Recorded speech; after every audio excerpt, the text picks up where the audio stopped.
Ma'am, I will come back again to you. I will come back again to you. ఐద్వన్ నాయకురాలైనటి Ramadevi గారి దగ్గరికి వెళ్దాం. పార్టీలకు అతీతంగా ఏ పార్టీ అయినా కానీ పొలిటికల్ పార్టీకి సంబంధించిన ప్రతి నాయకుడు ఈరోజు మహిళల పట్ల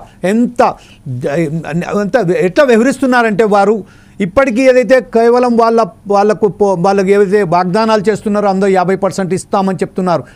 అక్కడి నుంచి వెళ్ళి లింగ వివక్ష లేకుండా చూస్తామని చెప్తున్నారు. కానీ ఆచరణలో మాత్రం ప్రతి పార్టీ శూన్యంగానే మనం భావించవచ్చు. అదే నేపథ్యంలో ఇప్పుడు మనం చూస్తున్నాం.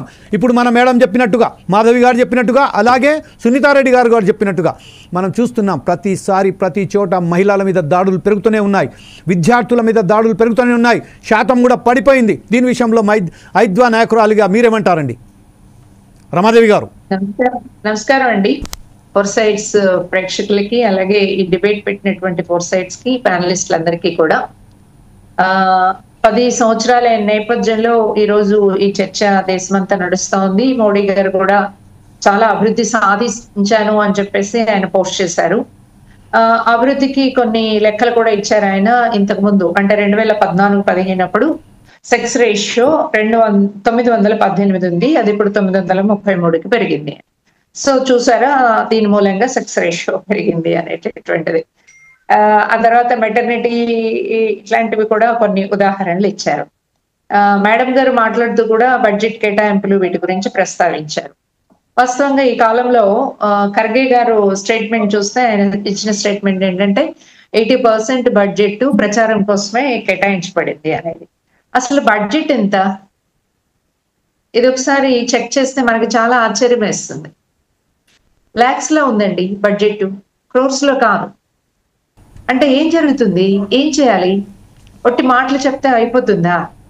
ఇది ఫస్ట్ థింగ్ మనందరం కూడా ఆలోచించాల్సింది. అందరూ మహిళా నేతలు ఇక్కడ ఉన్నారు కాబట్టి వాస్తవంగా ఆడపిల్లల్ని మనం రక్షించుకోవాలి అని చెప్పేసి అంటే, ఆడపిల్లలు చదువు పెంచుకోవాలి అంటే అందుకు అవసరమైన బడ్జెటరీ సపోర్ట్ అవసరం.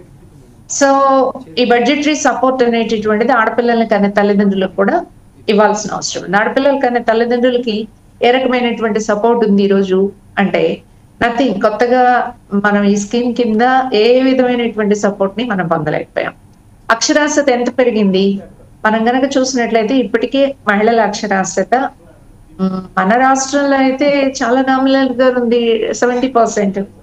ఆల్ ఇండియా రేషియోలో కూడా అదే.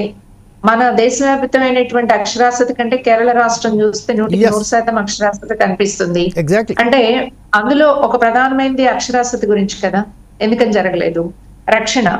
రక్షణ ప్రతి సంవత్సరం మహిళల మీద క్రైమ్ రేట్ పెరుగుతుందా తగ్గుతుందా? బీజేపీ ప్రభుత్వం వచ్చిన తర్వాత దురదృష్టవశాత్తు ఏమిటి అంటే, దేశవ్యాప్తంగానే అనేకమైనటువంటి సంచలనాత్మకమైనటువంటి ఆనాడు నిర్భయ కేసు చూసాము. కానీ బీజేపీ వచ్చిన తర్వాత జరిగింది ఏంటి? కాశ్మీర్ లో 8 సంవత్సరాల అమ్మాయి అత్యంత క్రూరంగా అత్యాచారం కావించబడినటువంటి పరిస్థితి చూసాం. ఒక ప్రార్థనా మందిరంలోనే అమ్మాయి అత్యాచారానికి గురైతే జాతీయ జెండాలు పెట్టుకుని నేరస్తులను రక్షించడం కోసం ఆర్ఎస్ఎస్ బ్యాక్గ్రౌండ్ ఉన్నటువంటి అడ్వకేట్స్ ప్రయత్నం చేయడం అనేటటువంటిది దేశానికి తలవంపులు తీసుకొచ్చిన పరిస్థితిని చూసాం. మీరు ప్రస్తావించారు మణిపూర్ గురించి, నేను మాట్లాడాల్సిన అవసరంలా. ఉన్న ఒక ఘటన కానీ హత్రాస్ లో అమ్మాయి అత్యాచారానికి గురయ్యి హాస్పిటల్కి వెళితే హాస్పిటల్లో వైద్యం లేదు, పోలీస్ స్టేషన్ లో లేదు. ఆ తర్వాత ఢిల్లీ తీసుకువెళ్తే ఆ ఢిల్లీలో చనిపోయినటువంటి అమ్మాయిని కనీసం తల్లిదండ్రులు చివరి చూపు కూడా చూసుకోవడానికి లేకుండా అర్ధరాత్రి దహనం చేసి, అంటే సాంప్రదాయాల గురించి మాట్లాడేటటువంటి బీజేపీ నేరాలని కప్పిపుచ్చుకోవడానికి వచ్చేటప్పటికి ఎలాంటి సాంప్రదాయాలని పాటించదు అనేటటువంటిది, సామాన్య ప్రజల విశ్వాసాలు ఏమీ దానికి పట్టింపులో ఉండవు అనేటటువంటిది ఆ ఘటనలు మనకు తెలియజేశాయి. ఈ రోజు జరుగుతున్నది ఏమిటి అని చెప్పేసి అంటే, ప్రతి రోజు మనం పసిబిడ్డల అత్యాచారాల గురించి వినే అంత దుర్మార్గమైన పరిస్థితి ఎందుకు వచ్చింది? మనం అందరం మాట్లాడుకుంటున్నాం పోర్న్ సైట్స్ గురించి. పోర్న్ సైట్స్ ని కంట్రోల్ చేయడానికి ఫైర్ వాల్స్ ని కనీసం కన్స్ట్రక్ట్ చేయలేనటువంటి పరిస్థితిలో ఈ ప్రభుత్వం ఎందుకుంది అని చెప్పేసేటటువంటి ప్రశ్న మనం అడగాల్సిన అవసరం ఉందా లేదా? అంటే ఈ పోర్న్ సైట్స్ చూసి ముచ్చుమర్రిలో ఒక 8 సంవత్సరాల బాలికని పార్క్ లో ఆడుకుంటున్నటువంటి బాలికని మైనర్ పిల్లలే, వాళ్ళ మగపిల్లలు, వాళ్ళ పెద్ద పిల్లలు కూడా కాదు, 17-18 ఏళ్ల పిల్లలు అమ్మాయిని చంపేసి కాలువలో పడేశారంటే ఇక రక్షణ ఏముంది ఈ దేశంలో అని చెప్పేసి మనం చెప్పుకోవాల్సి వస్తే, రక్షణ లేకపోవడం కాదు, ఆడపిల్లల గురించి మాట్లాడుతున్నటువంటి మాటలేంటి? మద్రాస్ లో అమ్మాయి దళిత బాలిక అత్యాచారానికి గురైతే ఇలాంటి 6 బ్యాచ్ ఇదే పరిస్థితి వస్తుంది అని చెప్పేసి అంటారా? అంటే ఆడపిల్లలు తిరుగుబోతులు, ఈ తిరుగుబోతులైనటువంటి ఆడపిల్లలు, దళితులైనటువంటి ఆడపిల్లలకి ఇలాంటి గతి చాలా సర్వసాధారణం అని చెప్పేసి మాట్లాడితే, అలాంటి వాళ్ళ మీద ఏ రకమైనటువంటి చర్య లేనటువంటి పరిస్థితిని మనం చూసాం. ఈరోజు బెంగాల్లో జరిగినటువంటి ఒక ఘటన ఏదో దేశవ్యాప్తంగా సంచలనం కలిగించడం కాదు. అసలు ఒక ఆడపిల్లని తన చుట్టూ ఉండేటటువంటి మగవాళ్ళు ఒక వస్తువులాగా ఉపయోగించుకునే సంస్కృతి ఎక్కడి నుంచి వచ్చింది? ఆడపిల్లలంటే అందాల బొమ్మలని, ఆడపిల్లలంటే మగవాళ్ళని అలరించడానికి ఉండాల్సినటువంటి శృంగార వస్తువులు అనేటటువంటి ఒక కాన్సెప్ట్ ఏదైతే మన సాంప్రదాయంలో, అందులో ప్రధానంగా మను సంస్కృతి అని చెప్పే దానిలో ఏదైతే ఉందో, ఈ సాంప్రదాయంలో, ఈ సంస్కృతిలో ఆడపిల్లల్ని ఒక శృంగార వస్తువుగా చెప్పబడమే కాదు, అందుకు అనుగుణంగా తీసే సినిమాల మీద ఆంక్షలు లేవు. అందుకు అనుగుణంగా విస్తారంగా జరుగుతున్నటువంటి సెక్స్ వ్యాపారాన్ని కంట్రోల్ చేయడానికి ఏ రకమైనటువంటి పద్ధతులు లేవు. ఈరోజు విచ్చలవిడిగా వస్తున్నటువంటి పోర్న్ వీడియోని కంట్రోల్ చేయడానికి లేదు.